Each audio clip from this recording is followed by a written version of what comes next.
సమస్త మహిమకు ఘనతకు పాత్రుడు పరలోకాలకు అర్హుడు గనుడు అయిన మన దేవునికి స్తుతియు మహిమ ఘనత యుగయుగాలు కలుగునుగాక. ఆమేన్. దేవుని మాటలు నిమిషాలు మనం ధ్యానం చేద్దామండి. మరొకసారి మనం చదువుకున్న వాక్యాన్ని చదువుదాం. లేవికాండం 2వ అధ్యాయం 13వ వాక్యం. 2:13 నీవు అర్పించు ప్రతి నైవేద్యమునకు ఉప్పు చేర్చవలెను. దేవుని నిబంధన యొక్క ఉప్పు నీ దేవుని నిబంధన యొక్క ఉప్పు నీ నైవేద్యము మీద ఉంచవలెను. నీ నైవేద్యం మీద. ఈరోజు ఉప్పు గురించి మనం ధ్యానం చేయాలి.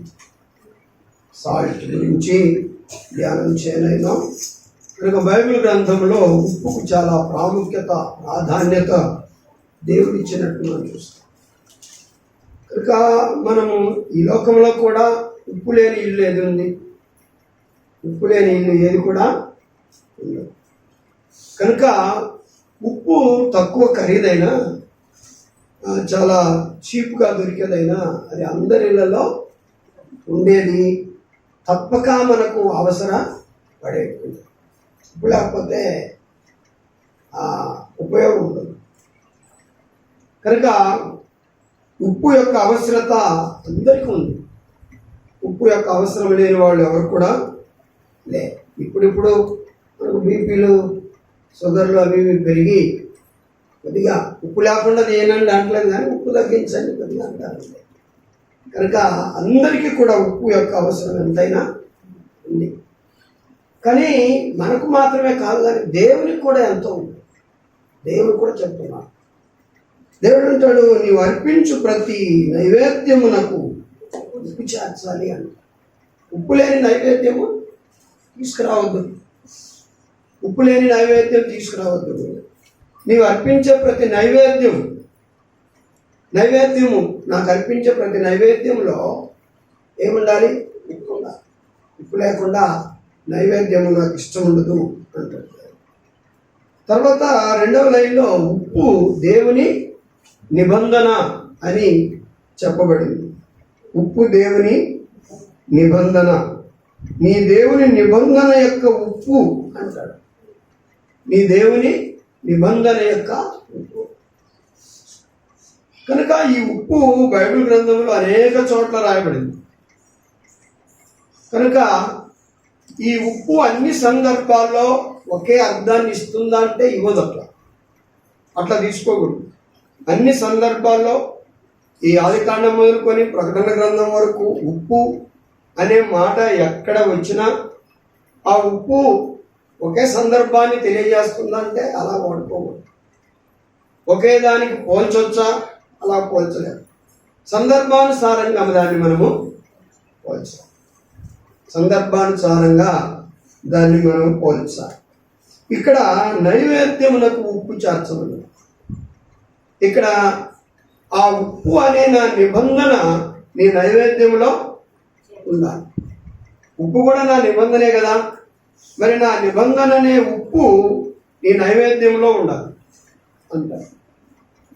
కనుక నా నిబంధన మీరి అనగా ఉప్పు లేకుండా మీరు అర్పించే అర్పణలు ఏది నాకు వద్దు అంటారు దేవుడు. అసలు అర్పణలు ఎందుకు అర్పిస్తారు దేవునికి? మనకి ఏదైనా మేలు జరిగినప్పుడు, మనం అనుకున్న ఏదన్నా జరిగినప్పుడు. కాబట్టి కొన్ని అర్పణలను దేవునికి మొక్కుకొని మనం చేసుకొని తీసుకొని వెళ్తాం. అలాగనే ఆ అర్పణలలో నీకు నేను మేలు చేసినప్పుడు, నీకు మంచి జరిగినప్పుడు నీవు నాకు అర్పించే ఆ అర్పణలో నా నిబంధన అనే ఉప్పు ఉన్నది.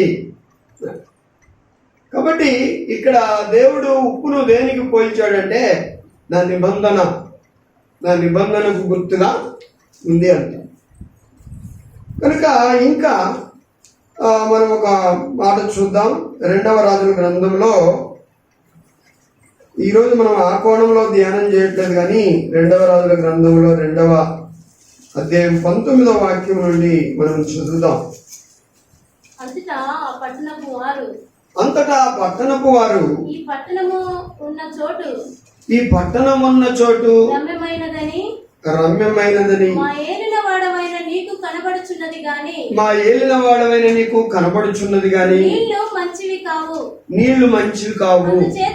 అందుచేత భూమియు నిస్సారమై ఉన్నదని భూమియు నిస్సారమై ఉన్నదని ఎలీషాతో అనగా అతడు కొత్త పాత్రలో ఉప్పు వేసి కొత్త పాత్రలో ఉప్పు వేసి నా యొద్దకు తీసుకుని రండని వారితో చెప్పెను. నా యొద్దకు తీసుకుని రండి అని వారితో చెప్పాను. వారు దాన్ని తీసుకుని రాగా ఆ కొత్త పాత్రలో వారు ఉప్పు వేసుకొని తీసుకుని రాగా అతడు ఆ నీటి ఊట యొద్దకు పోయి అతడు చేదుగా ఉన్న బాగులేని ఆ నీటి ఊట దగ్గరికి వెళ్ళి అందులో ఉప్పు వేసి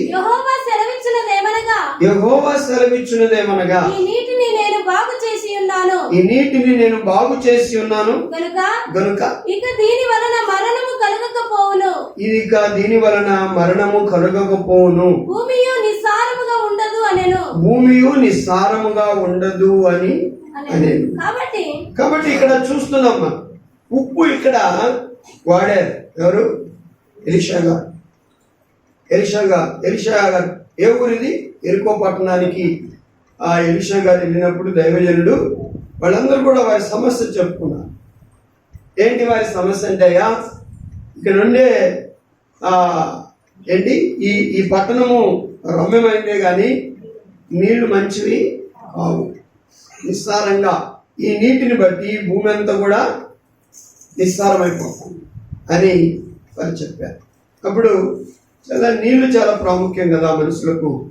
అందుకని ఎలీషా గారు ఆ నీటి ఊట దగ్గరికి వెళ్ళి ఏం చెప్పారంటే, ఉప్పును తీసుకురండి, ఒక కొత్త పాత్రలో ఉప్పు వేసుకొని తీసుకురండి అన్నారు. కనుక ఇక్కడ వేయబడిన ఉప్పు మనం చదువుకున్న లేవికాండం 2వ అధ్యాయం 13లో ఉన్న ఉప్పు రెండు ఒకటి కాదు. రెండు సందర్భాలు ఒకదానికి మనము అప్లై చేయలేము, ఉపయోగించలేము.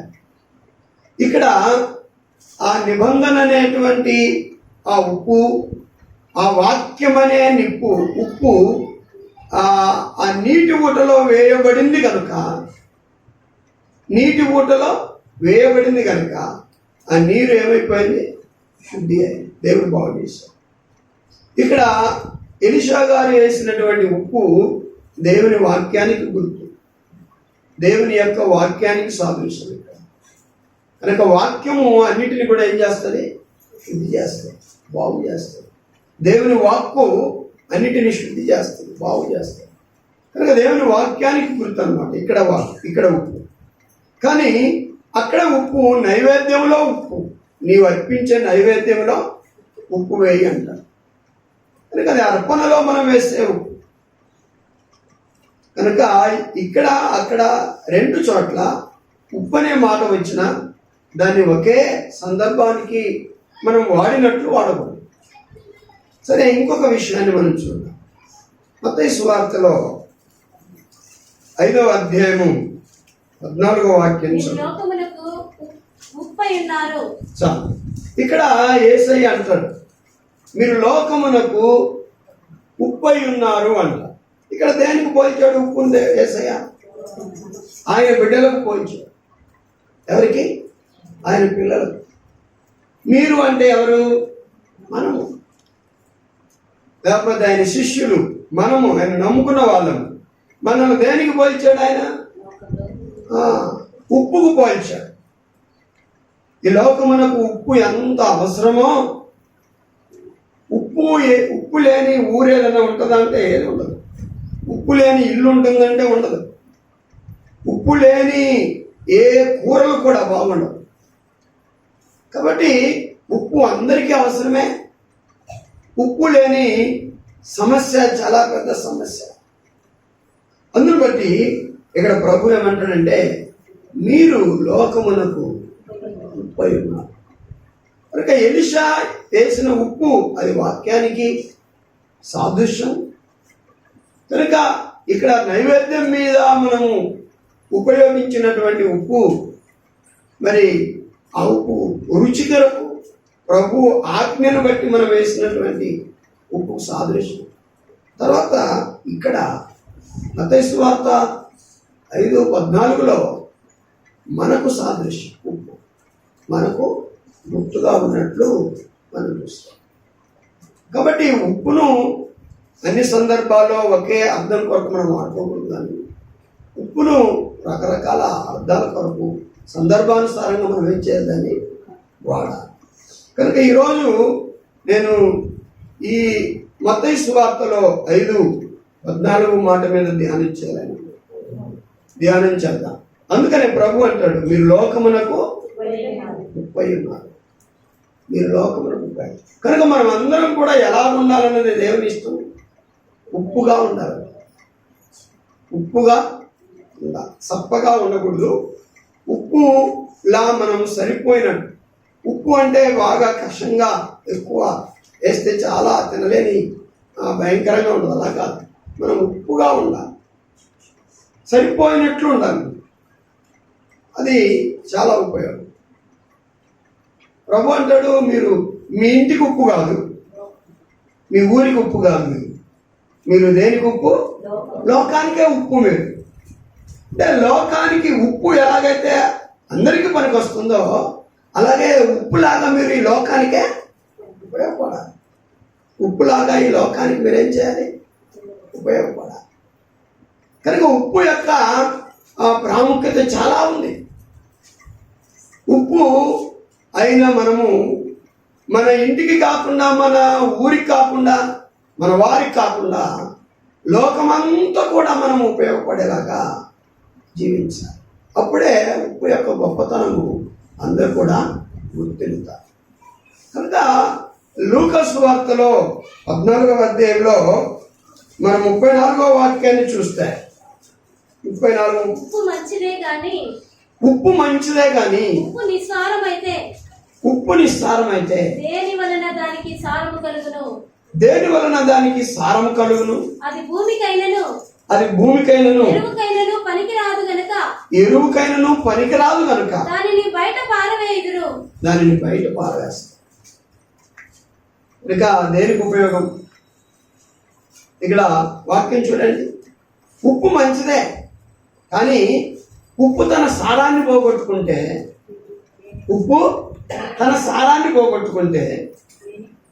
ఉప్పు సారం లేనప్పుడు ఎవరు వాడతారు దాన్ని? ఉప్పు సారం కలిగి ఉంటేనే మనకు ఉపయోగం, కానీ ఉప్పు సారం లేనప్పుడు మనకేం ఉపయోగం? అది సారం వేయాలనే కదా మనం తెచ్చుకునేది. కనుక ఉప్పు తన సారాన్ని పోగొట్టుకుంటే అది దేని వల్ల సారం పొందును? కానీ ఉప్పు తన సారం పోగొట్టుకున్నప్పుడు అది ఎందుకు పనికిరాదు కనుక అది బయట పారవేయబడుతుంది. యూజ్లెస్ అన్నమాట, ఉపయోగం లేదు, పనికిరానిది. ఈరోజు దేవుని పిల్లమైనటువంటి మనం కూడా ఉప్పు లాంటి సారము క్రైస్తవ జీవితంలో లేనప్పుడు, ఉప్పు లాంటి సారము దేవుని కొరకు మనము కలిగి ఉండనప్పుడు, ఉప్పు లాంటి ప్రయోజనకరమైనటువంటి గుణాలు మనలో లేనప్పుడు ప్రభు కూడా మనల్ని ఏం చేస్తాడు? పారేస్తాడు. ప్రభు కూడా మనల్ని పారేస్తాడు. ఆయనకు ఉపయోగం లేదు. ఆయనకి ఎలా ఉంటే ఉపయోగం? ఉప్పులాగుంటేనే ఆయనకు ఉపయోగం. కానీ ఉప్పు తన సారాన్ని పోగొట్టుకున్నట్లు మనం కూడా ఆ ఉప్పు సారాన్ని పోగొట్టుకుంటే మన వలన యేసయ్యకి ఏం ఉపయోగం ఉంది?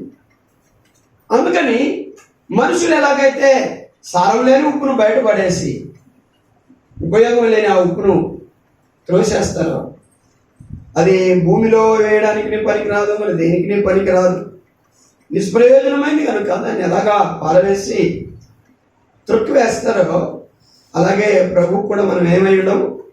ఉపయోగకరంగా ఉన్నాం. కనుక మనం ఉపయోగకరంగా ఉండాలి అంటే సారం కలిగిన దేవుని పిల్లలుగా, ఉప్పు సారం కలిగిన దేవుని పిల్లలుగా మనము ఉండాలి.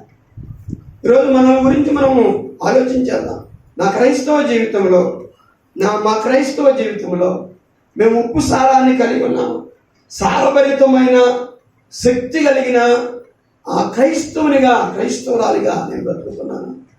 సారం లేని, శక్తి లేని పిల్లలుగా మేము బ్రతుకుతున్నాము అనేది మనము ఆలోచించాలి. సారం నాలో ఉంటే ఏంటి, లేకపోతే బలహీనత మనలోనికి వచ్చినప్పుడు అయ్యో నాలో బలహీనత ఉంది, అనారోగ్యం ఉంది, నేను తినలేకపోతున్నాను, పని చేసుకోలేకపోతున్నానని దాని గురించి ఏదో చర్య తీసుకుంటాం. కానీ ఒక దేవునికి ఉపయోగపడేటువంటి సారాన్ని, దేవుని ఆత్మ యొక్క శక్తిని, బలాన్ని మనము పొందుకోలేనప్పుడు, పోగొట్టుకున్నప్పుడు దాని గురించి ఎవరు ఆలోచించారు.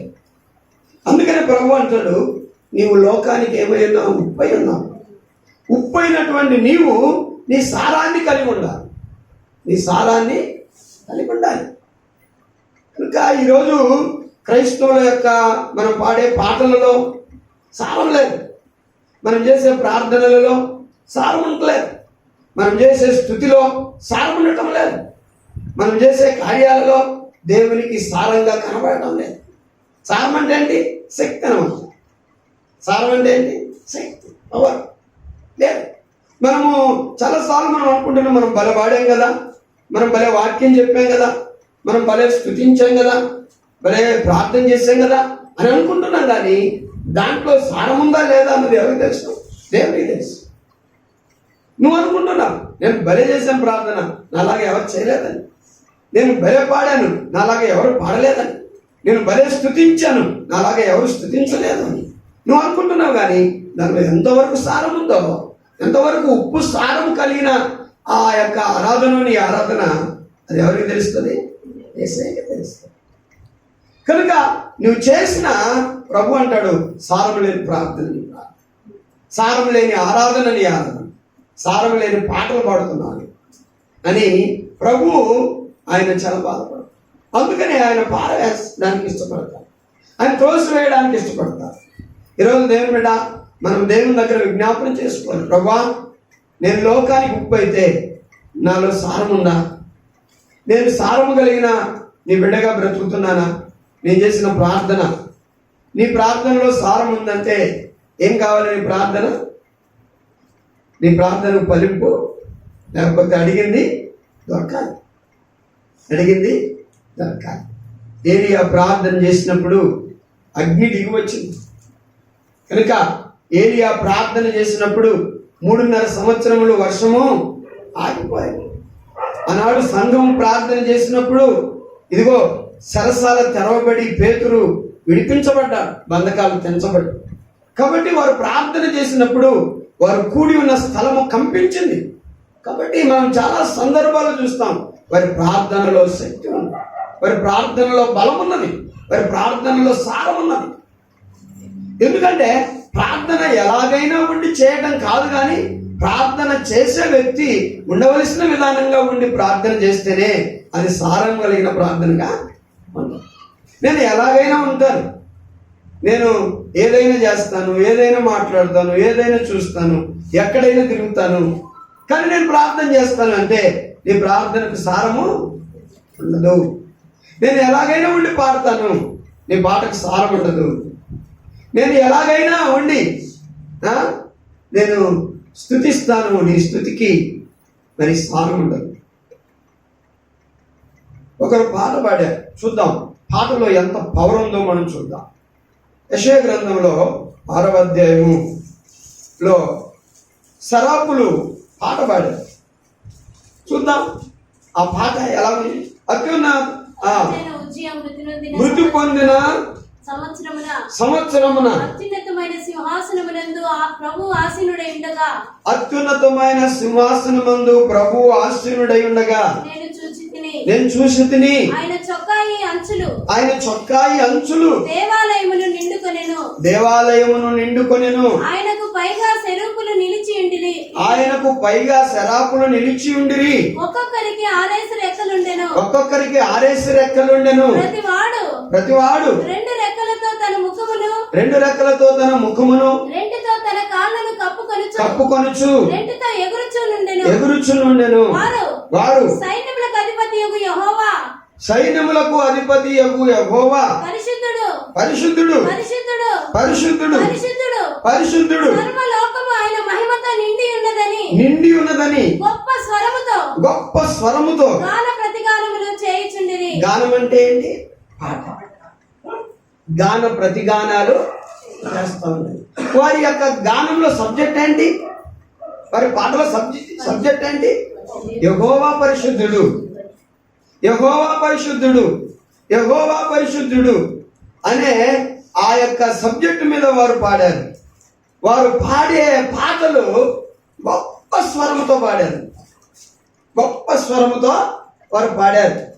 వారు గొప్ప స్వరముతో పాడుతూ ఉన్నప్పుడు, గాన ప్రతిగానాలు చేస్తూ ఉన్నప్పుడు ఏం జరిగింది? వారి కంఠ స్వరము వలన, వారి కంఠస్వరము, వారి గానము, వారి పాట వలన గడప కమ్ముల పునాదులు కదులుచు మందిరము ధూమము చేత నిండగా. దేవునికి స్తోత్రం. మందిరము ధూమము చేత నిండగా నేను అయ్యో అయ్యో నేను అపవిత్రమైన పెదవులు గలవాడు. కాబట్టి వారు పాట పాడినప్పుడు మందిరము యొక్క గడప కమ్ములు పునాదులు కదిలాయంట. వారు గానం చేసినారు. మందిరం యొక్క పునాదుల కొమ్ములు కదిలాయి. ధూమము చేత మందిరం అంతా నిండిపోయింది. ఏం చేస్తున్నప్పుడు? వారు పాడుతున్నప్పుడు అంటే ఆ పాటలో ఎంత శక్తి ఉంది, ఆ పాటలో ఎంత శక్తి ఉంది. కాబట్టి మనము ఉండవలసిన విధానంగా ఉండి పాడితే ఆ శక్తి మనం పాడితే కూడా ఉంటుంది. సారము కలిగిన పాటలు పాడతాము. కాబట్టి మనము ఉండవలసిన విధానంగా ఉండకుండా మనం ఎన్ని పాటలు పాడుకున్నా మనం పాడిన పాటల్లో ఏముంటలేదు? సారం ఉంటలేదు. ఏం పాడదామో వద్దా, నేను ఎందుకు పాడాలి, నేను ఎందుకు ఇది చేయాలి అది చేయాలి అనేటువంటి అటువంటి మనసుతో మనం ఎవరం కూడా పాడకూడదు. మనం పాడే ప్రతి పాట మన దేవునికి కాబట్టి అందరం కూడా మనం ఇంపుగా సొంపుగా ఏక మనసుతో ఏక హృదయంతో ఏ యొక్క ఆలోచన మన మనసులో ఉంచుకోనకుండా మనము పాట పాడాలి. ఈరోజు దేవుని పిల్లలమైన మనము ఇంట్లోని పరిస్థితి ఎలా ఉందో ఆ పరిస్థితిని బట్టి నీ ముఖములో కనబడుతుంది. ఆ పరిస్థితి నా ముఖంలో కనబడుతుంది. మనం ఆలయానికి వచ్చినా కూడా అదే ముఖ తేజస్సు కలిగి ఉంటాం. నా బెంగతో ఏంటి అలాగున్నారు? ఇంట్లో ఏం బాగులేదు. ఏం అలాగున్నారు? ఒంట్లో కూడా ఏం బాగులేదు. ఏంటి అలాగున్నారు? సమస్యలతో ఉన్నారు. అందుకని దేవుని ఇంటికి వచ్చిన, దేవుని మందిరానికి వచ్చిన ఆ ఇంట్లో ఉన్న మన స్థితి ఎలాగుందో ఆలయంలో కూడా అలాగే ఉంచుకుంటున్నాం. ఏదో డల్గా, ఏదో కష్టాల్లో, కన్నీళ్ళలో, బాధల్లో ఉన్నాయి. కానీ దేవుని ఆలయానికి వచ్చిన తర్వాత వాటిని ఏం చేయాలి? మనం మర్చిపోవాలి. వాటిని ఏం చేయాలి? మనం విడిచిపట్టాలి. ఎందుకు అంటే మనకు ఉన్న పరిస్థితులను మన దేవుడు తీసివేయగల సమర్థుడు. అందుకని ఆయన ముందుకు వచ్చిన తర్వాత వాటిని మరిచి, వాటిని విడిచి, మరిచి దేవుణ్ణి మనం ఏం చేయాలి? పాడాలి, ఆరాధించాలి, స్తుతించాలి.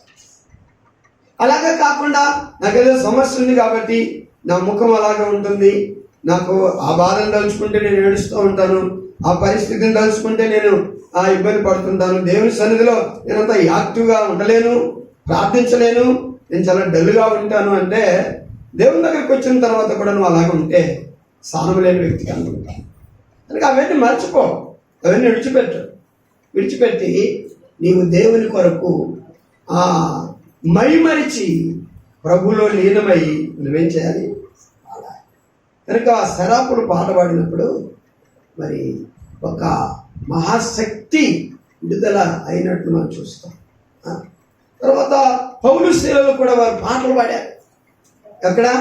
చెరసాలలో ఉండి. అపోస్తల కార్యంలో చెరసాలలో 16వ అధ్యాయం 25వ వాక్యం. అయితే మధ్యరాత్రి వేళ పౌలు శీలయు దేవునికి ప్రార్థించుచు కీర్తనలు పాడుచుండిరి, ఖైదీలు వినుచుండిరి. అకస్మాత్తుగా మహాభూకంపము కలిగెను, సరసాల పునాదులు అదిరెను, వెంటనే తలుపులన్నీ తెరుచుకునేను. దేవునికి స్తోత్రం. సారం ఉందా లేదా? శక్తి ఉందా లేదా? శక్తి ఉంది. వారు పాటలు పాడి ఏం చేశారు? దేవుని ఏం చేశారు? చదవండి ఆ మాట. దేవునికి ప్రార్థించుచు ఆ, కీర్తనలు పాడుచు కాబట్టి పాటలు పాడుచు ప్రార్థన చేస్తా ఉన్నారు. పాటలు పాడటం, ప్రార్థన చేయటం, పాటలు పాడటం, ప్రార్థన చేయటం. కొట్టించుకున్న వారు ఎవరు ఇలా చేయరు, తిడతారు చాలా మంది. కష్టాల్లో ఉన్నవారు, కన్నీళ్ళలో ఉన్నవారు, దేవుణ్ణి అపార్థం చేసుకునే వాళ్ళని మనం ఎక్కువ చూస్తాం. కానీ ఈ దైవ సేవకులు అయితే కొట్టించుకున్న, తిట్టించుకున్న, అవమానం జరిగిన, బంధించబడి ఉన్న వారు లోన ఉండి దేవుడు ఈ సరసాలన్న మనకు పాటలు పాడుకోవడానికి, ప్రార్థన చేయడానికి ఇచ్చాడు స్థలం అని వారు మధ్యరాత్రి వేళ పాటలు పాడుచు ప్రార్థన చేస్తుంటే ఒక అద్భుతమైన శక్తి, ఖైదీలు ఆ యొక్క సరసర కట్టింది మొదలుకొని అంతవరకు ఎన్నడూ చూడని ఒక మహా అద్భుతం జరిగింది.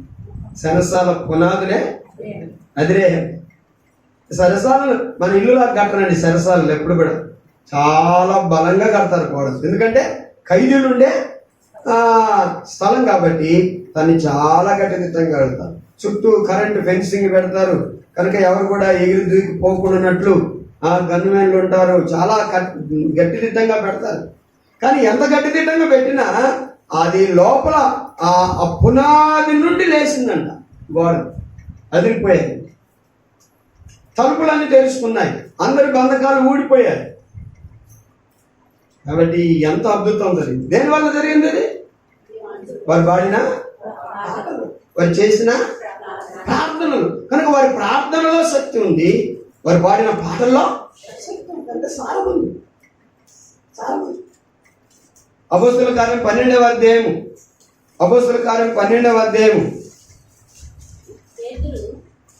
లో మనం చూస్తాం. అక్కడ సంఘము కూడి ప్రార్థన చేయడం మనం చూస్తాం.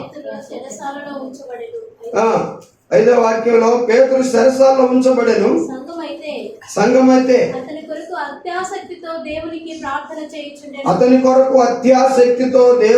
ప్రార్థన చేయుచుండెను. హేరోదు అతనిని వెలుపలికి తీసుకుని రావన్నని వింటగా ఆ రాత్రియే పేతురు 2 సంఖ్యలతో బంధింపబడి 2 సైనికుల మధ్య నిద్రించుచుండెను. మరియు కావలి వారు తలుపు ఎదుట చెరసాల కాచుకొనిచుండిరి. ఇదిగో ప్రభు దూత అతని దగ్గర నిలిచెను. అతడుండిన గదిలో వెలుగు ప్రకాశించెను. దూత పేతురు ప్రక్కను తట్టి త్వరగా లెమ్మని చెప్పి అతని లేపగా సంఖ్యలు అతని చేతుల నుండి ఊడిపడెను. అప్పుడు దూత అతనితో, నీవు నడుము కట్టుకుని చెప్పులు తొడుగుకొనుమనెను. అతడు అలాగు చేసిన తర్వాత దూత నీ వస్త్రము పైన వేసుకొని నా వెంబడి రమ్మని అతనితో చెప్పెను. కాబట్టి ఇక్కడ మనం చూస్తాం, సంఘము కూడుకున్నారు. ఈ కూడుకున్న సందర్భం చాలా భయంకరమైన సందర్భం. ఎందుకంటే ఆ దేవుని పిల్లలకు చాలా హింసలు జరుగుతున్నాయి. ఇక్కడ పేతురును సరసాల్లో బంధించారు, క్రైస్తవులను చాలా హింసిస్తున్నారు, చాలా ఇబ్బందులకి గురి చేస్తున్నారు.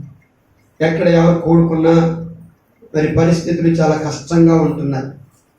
కనుక అటువంటి సందర్భంలో జాన్ మార్కు అనే అతని తల్లి అయిన మరియ ఇంట్లో సంఘము కూడుకున్నారు.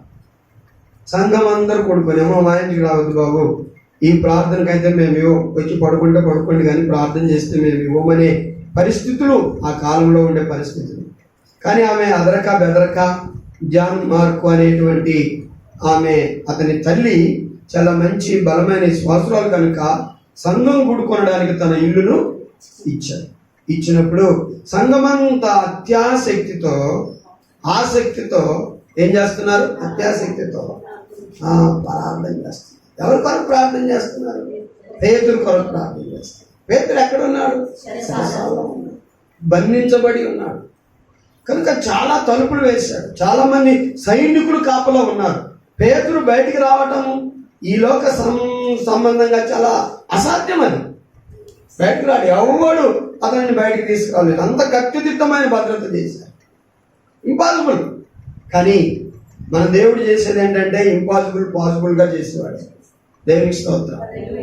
కనుక ఈరోజు దేవుని నమ్మిన బిడ్డలు దేవుని శక్తిని గుర్తించి ప్రార్థించాలి. దేవుడు ఏం చేయగలడో గుర్తించి ప్రార్థన చేయాలి. కానీ వారు ఒకటే అడిగారు, ప్రభువా ఎలాగున్నాడు, ఎక్కడున్నాడు, ఎన్ని బంధకాలు ఉన్నాయి, ఏ పరిస్థితిలో ఉన్నాడు మాకు అనవసరం, మాకు ఎవరు కావాలి? పేతురు కావాలి. పేతురును విడిపించండి ప్రభువా అని వారు ప్రార్థన చేసినప్పుడు వీరు ఇక్కడ ప్రార్థన చేస్తుండగా అక్కడ దేవుడు తన కార్యాన్ని చేశాడు. ఏం చేశాడు దేవుడు అంటే, వీరు ప్రార్థన చేస్తూ ఉంటుండగా దేవుడు పరలోకం నుండి తన దూతను దించాడు. ఆ దూత ఆ యొక్క సరస్సుల లోపలికి వెళ్ళిపోయింది. కావలి వారు ఉన్నారు బయట, తలుపులు వేయబడి ఉన్నాయి, 3-4 పెద్ద పెద్ద తలుపులు గడులు వేయబడి ఉన్నాయి. వాటన్నిటిలో నుండి వెళ్ళిపోయాడు దూత. ఆయనకేం అడ్డులేవు కదా. కనుక పేతురును లెగ్గొట్టాడు. తన యొక్క తట్టి తన వస్త్రాలు కట్టించి తన చెప్పులు వేయించి తర్వాత తన సంఖ్యలు ఊడిపోగా తనను వెంట పెట్టుకొని బయటకు తీసుకుని వచ్చాడు. ఏ అడ్డు రాలేదు. దేవునికి ఏమి అడ్డు రావు. దేవునికి సమస్తము సాధ్యమే. ఈరోజు నీకు అడ్డుగా ఉన్నవన్నీ, ఆటంకంగా ఉన్నవన్నీ అన్నీ విడిపోయి, అన్నీ దూరమై, అన్నిటి నుండి నీకు నాకు తీరిపోవాలి సమస్యలు అంటే మనం ఒకటే సారభరితమైన ప్రార్థన చేయాలి. ప్రభువా, నా జీవితంలో శక్తిగల ప్రార్థన చేసేది నాకు నేర్పించు. ఉప్పైన నేను నిస్సారమైపోయినటువంటి జీవితంలో ఉన్నాను. ఉన్న సారమంతా పోగొట్టుకున్నాను. కాబట్టి నేను చేసేదంతా పాడిన పాటల్లో కానీ చేసే ప్రార్థనలో కానీ సారం లేనటువంటి స్థితిలో ఉన్నానా? ఎలా ఉంది నా ప్రార్థన, ఎలా ఉన్నాయి నా పాటలు అన్నది దేవుని అడిగాను. కనుక వారు ప్రార్థన చేసినప్పుడు దేవుని దూత అద్భుతం చేసి, దేవుడు అద్భుతం చేసి దేవుని దూత ద్వారా సరసాల్లో ఉన్న పేతురును విడిపించి సంఘము ప్రార్థించే స్థలం దగ్గర నడిపించాడు. పేతురే తలుపు కొడుతున్నాడు. కానీ ఎంత గొప్ప కార్యం కదా, ఎంత ఆశ్చర్యకారం. కనుక ప్రార్థనలో ఏముంది? శక్తి ఉంది. ఎటువంటి క్లిష్ట పరిస్థితుల్లో ఉన్న పేతురును దేవుడు తన దూతను పంపించి తీసుకుని వచ్చాడు. చాలాసార్లు దేవుడు తన దూతలను తన భక్తుల కొరకు వాడాడు. పేతురు జీవితంలోనే కాదు, దానియేలు జీవితంలో కూడా దేవుడు తన దూతను వాడాడు, పంపాడు. కాబట్టి తన భక్తుల కొరకు మరి ఆయన ఉపయోగిస్తాడు. 34వ కీర్తన 7వ వాక్యంలో ఇలాగా చెప్పబడింది. వాక్యం 34వ కీర్తన 7వ వాక్యంలో, యెహోవా యందు భయభక్తులు కలిగిన వారి చుట్టూ, యెహోవా యందు భయభక్తులు గల వారి చుట్టూ ఆయన దూత కావలి ఉండి దేవునికి స్తోత్రం. కనుక ఆయన తన దూతను కావలి పెడతాడు భక్తుని. తన భక్తుని విడిపిస్తాడు, తన భక్తుని నడిపిస్తాడు ఆయన. కాబట్టి దూతలను పలు రకాల పరిచర్యల కొరకు ఆయన వాడుకుంటాడు. కాబట్టి దేవుని బిడ్డలారా, ఇక్కడ వారు ప్రార్థన చేసినప్పుడు ప్రార్థన శక్తి ఎంత బలంగా ఉన్నది. ఈరోజు సంఘం ప్రార్థన చేస్తే కనుక సారం కలిగిన ప్రార్థనైనా మనం చేసేది, సారం కలిగిన పాటల మనం పాడేది. కనుక యెహోషువ కాలంలో ఇశ్రాయేలీయులు అందరూ కూడా యెరికోకు అటువైపు ఉండి వారందరూ యెరికో కోట దగ్గర ఏం చేశారు? దేవుణ్ణి స్తుతించారు, దేవుని కనపరిచారు, దేవుని ఆరాధించారు. వారు దేవుని స్తుతించుచుండగా యెరికో కోట గోడలు ఏమైపోయాయి? ఓడిపోయాయి. కనుక వారి స్థుతిలో సారం ఉంది, వారి ప్రార్థనలో సారం ఉంది, వారి పాటల్లో సారం ఉంది. ఈరోజు మనలో సారం లేనప్పుడు మన పాటలు కూడా నిస్సారమే కదా. మనలో సారం లేనప్పుడు మన ప్రార్థన కూడా నిస్సారమే కదా. మనలో సారం లేనప్పుడు మన స్థుతి కూడా నిస్సారమే కదా. అలాగా మనము ఉందేమో అనుకుంటున్నాం సారం, కానీ దేవునికి తెలుసు మనం చేసే ప్రార్థనలో సారం ఉందా లేదా, అసలు మనం సారం కలిగి ఉన్నామా లేదా. అందుకని ప్రభు అంటాడు, మీరు లోకమునకు ఉప్పు అయి ఉన్నారు.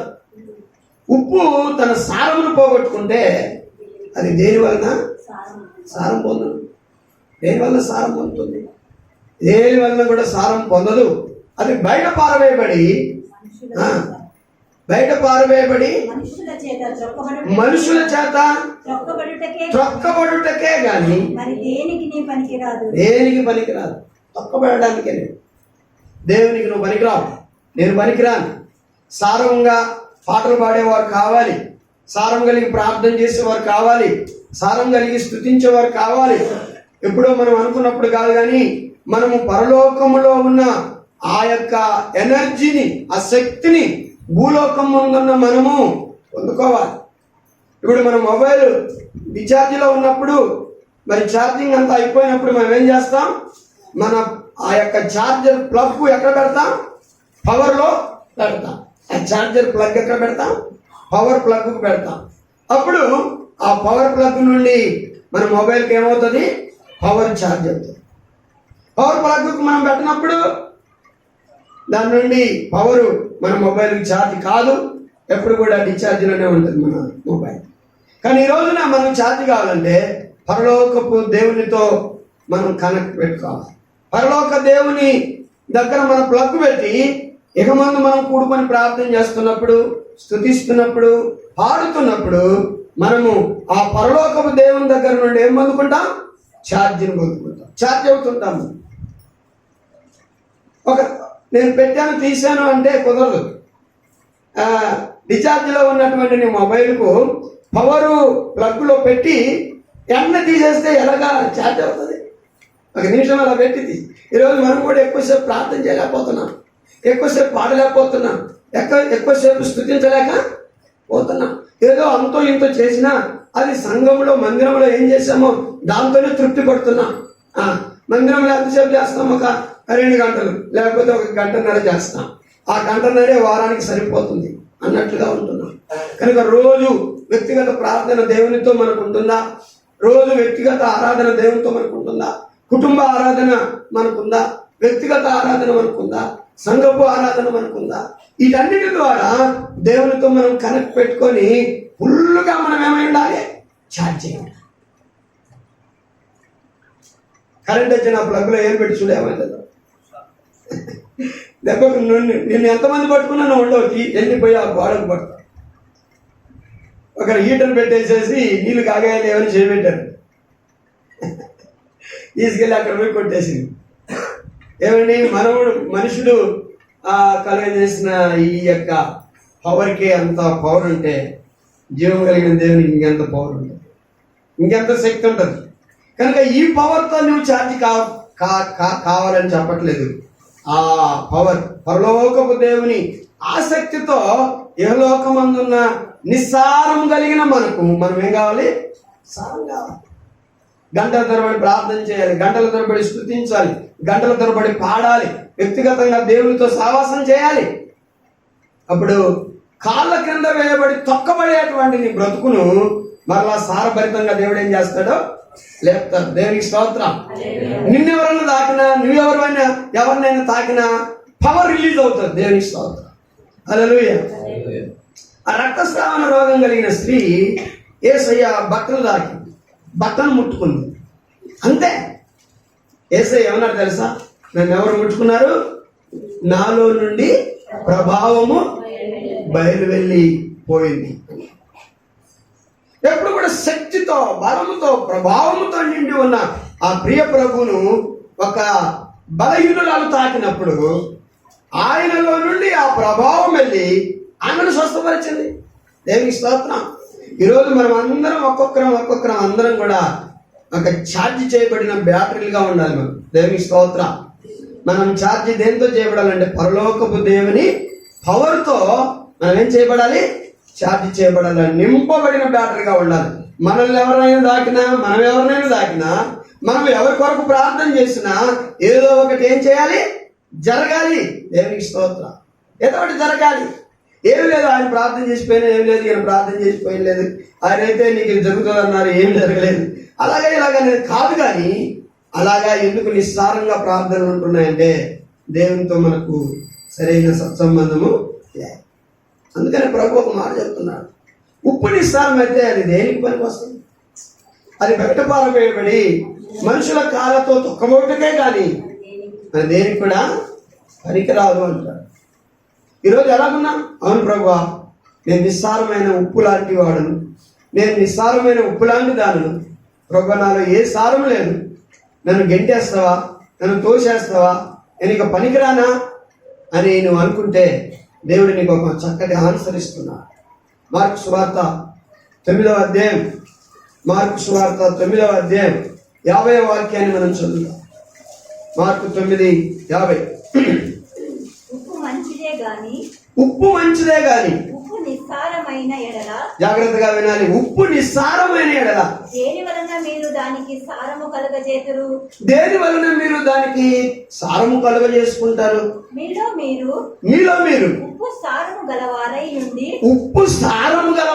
ఉండి ఒకరితో ఒకరితో ఒకరు సమాధానముగా ఉండుడని చెప్పెను. ఆ, ఉప్పు సారం దేని వలన కలుగుతుందని చెప్పలేదా? అగ్ని వలన. దేని వలన? ప్రతి వానికి ఉప్పు సారము అగ్ని వలన కలుగును. దేవునికి చప్పట్లు కొట్టి దేవుని మహిమపరచు. హల్లెలూయా. దేని వలన కలుగుతుందంట ఉప్పు సారం? ఎంత వాక్యం? 49లోనా? కనుక 49లో ఏమంది? ప్రతి వానికి ఉప్పు సారము అగ్ని వలన కలుగును. అగ్ని వలన కలుగును, నిప్పు వలన కలుగుతుంది. మరి ఎలాగా మనము నిస్సారమైన మనకు అగ్ని వలన ఎలా సారం పొందుకోవాలి? అగ్ని పరిశుద్ధాత్మకు గుర్తు అన్నమాట. అగ్ని దేనికి గుర్తు? పరిశుద్ధాత్మకు గుర్తు. మరి అగ్ని ఎలాగొస్తుంది? అగ్ని ఎలాగొస్తుంది? అపోస్తుల కార్యములు 2వ అధ్యాయము 1వ వాక్యం నుండి మనం చదివితే, పెంతెకోస్తను పండుగ దినం వచ్చినప్పుడు అందరూ ఒక చోట కూడి ఉండి. ఎందుకు కూడుకున్నారు వాళ్ళు? అలా చెప్పాలి. అందరు ఎందుకు కూడుకున్నారు? ప్రార్థన చేయడానికి కూడుకున్నారు. అందరూ ఒక చోట, అంతకుముందే కూడుకున్నారు. వారు అందరూ ఒక చోట కూడి ప్రార్థన చేస్తూ ఉన్నారు. అప్పుడు వేగముగా వీచు బలమైన గాలి వంటి ఒక ధ్వని ఆకాశము నుండి అకస్మాత్తుగా వారు కూర్చుండి ఉన్న ఇల్లంతయు నిండెను. మరియు అగ్ని జ్వాలల వంటి నాలుకలు విభాగింపబడి, అగ్ని దిగి వస్తుంది పరలోకము నుండి, పై నుండి. అగ్ని జ్వాలల లాంటి నాలుకలు విభాగింపబడినట్టుగా వారికి కనబడి వారిలో ఒక్కొక్కని మీద వ్రాలగా అందరూ పరిశుద్ధాత్మతో నిండిన వారై ఆ ఆత్మ వారికి వాక్శక్తి అనుగ్రహించిన కొలది అన్య భాషలతో మాట్లాడసాగిరి. దేవునికి స్తోత్ర. హల్లెలూయా. కనుక ఏం దిగింది? అగ్ని దిగినట్లు మనం చూస్తున్నాం. కనుక ఇక్కడ ప్రియ ప్రభు ఒక చక్కటి మాట చెప్పాడు. అపోస్తలుల కార్యం 1వ అధ్యాయంలో ఒక చక్కటి మాట ఆయన చెప్పాడు. 8వ వాక్యాన్ని మనం చూద్దాం. పరిశుద్ధాత్మ మీ మీదికి వచ్చినప్పుడు మీరు శక్తి నందెదరు. ఏం పొందుకుంటారు? శక్తి. ఇప్పుడు వీరి మీదకి దిగి వచ్చిందండి అగ్ని ఆత్మ దిగి వచ్చింది. ఆ అగ్ని ఆత్మ వారికి ఏమిచ్చింది? శక్తినిచ్చింది. నిస్సారమైన వారికి, బలహీనులైన వారికి, మరి బయట విసిరివేయబడి తొక్కబోటుకే కానీ దేనికి పనికిరాని ఉప్పు లాంటి నిస్సారమైనటువంటి ఈరోజు మీకును నాకును ఆ ఉప్పు సారం దేని వలన కలుగుతుందంటే అగ్ని వలన కలుగుతుంది. ఏంటి అగ్ని? పరిశుద్ధాత్మ. ఎలాగొస్తుంది పరిశుద్ధాత్ముడు? ప్రార్థన చేయాలి. నీవు ప్రార్థన చేసి కనిపెట్టినప్పుడు పరిశుద్ధాత్మ అగ్నిని దేవుడు నీ మీదకి పంపిస్తాడు. అప్పుడు నువ్వేమవుతావు? సారముతో నింపబడతావు. సారం అంటే ఏంటి? శక్తితో నింపబడతావు. నువ్వు పరిశుద్ధాత్మ అగ్ని నీ మీదకి రానప్పుడు నీవు నిస్సారంగా ఉంటావు. నిస్సారంగా ఉన్న నిన్ను దేవుడు వాడుకోలేడు. నువ్వు చేసిన ప్రార్థన, నువ్వు పాడిన పాటలు, నువ్వు చేసిన ఆరాధన ఆయనను ఏమీ మరి సంతోషపరచలేదు. ఈ లోకంలో నీకు ఏమీ కలగవు.